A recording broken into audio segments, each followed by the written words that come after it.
Let us all welcome to the stage Globe's head of mobile, Mr. Eric Tanbauco.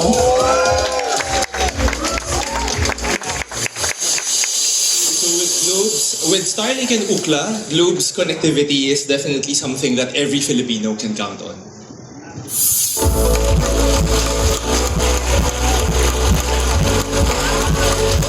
Thank you again, Bianca. Magandang umaga po sa inyong lahat. Okay. So, earlier, Rosh did talk about connections. And I really feel very strongly actually about our theme today. Because connections, connectivity is really something that we do in our core. And connections, hindi lang siya technology. It's really something that, gives opportunity to people. It's opportunity. It's opportunity. And, for many years, we've seen that when there is connectivity, economic progress follows. Where there is signal, there is commerce. Where there is internet, there is education. And when there is connection, there is inclusion. That's why kami po sa Globe, we have continuously invested in expanding and strengthening our network. But we also recognize the realities, diba? The Philippines is an archipelago, 7,000 islands, diba? So, or more than 7,000 islands. There are still, remote areas, mountain barangays, disaster-prone areas where building and, maintaining traditional cell towers is extremely difficult. And that is where our partnership with Starlink actually comes in. So today, I'm very proud and I'm very excited to share that, Globe is the first to bring Starlink's direct-to-cell satellite technology to the Philippines and actually first in Southeast Asia. Okay, so let me explain this very briefly. So this technology actually allows your regular LTE smartphone. So regular LTE smartphone, you don't need a special device, you don't need a special antenna. Just your existing phone, of course connected with your Globe SIM, and you will be able to access that satellite service. So this means basic connectivity like SMS, light data, messaging apps, of course will work even if you're off-grid. So in short, it's really extending connectivity beyond the limits of cell towers. And since our announcement last January, I do want to update you that, we're very happy that we have successfully completed our initial integration and testing. So we conducted our live pilot tests in off-grid areas in Rizal, Batangas, Bataan, locations where there's no terrestrial signal.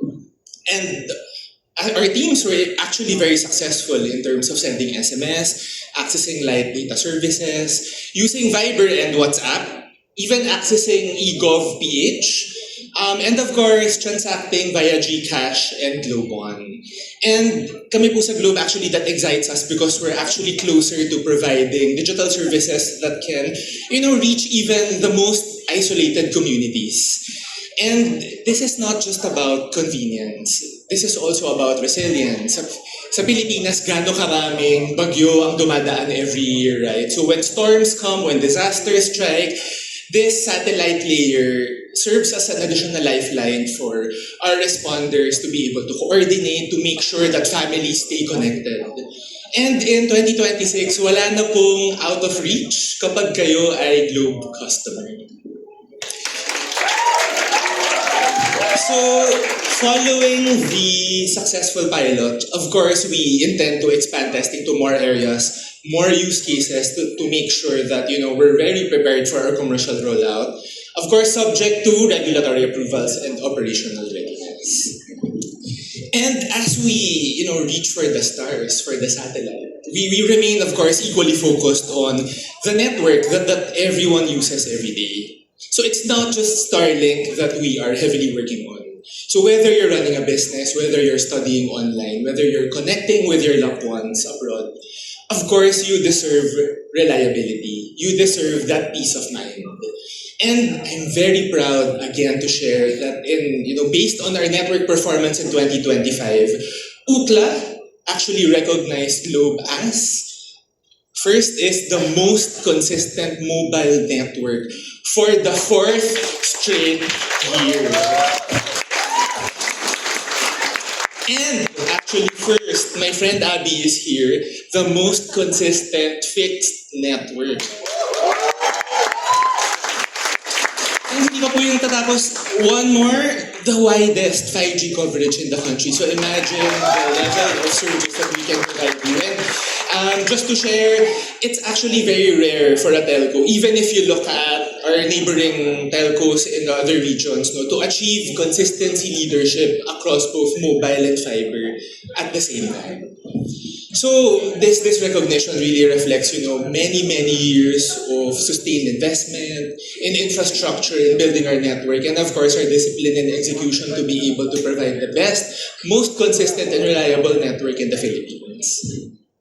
Because, when your network is consistent, of course, your life remains uninterrupted. And while, of course, hindi ko naman po sinasabi na perfect ang aming network, but I do hope that you feel and you see the improvement that, we strive to provide you every single day. So, from, the ground, from the cell towers that I've talked about, all the way to the satellites above us, we are building more than a network. We are building a digital nation, one where no Filipino is left behind. And, everything that we do actually comes back to one principle, and it's something that we talked about earlier, connectivity that you can count on. And again, I go back to what I mentioned earlier.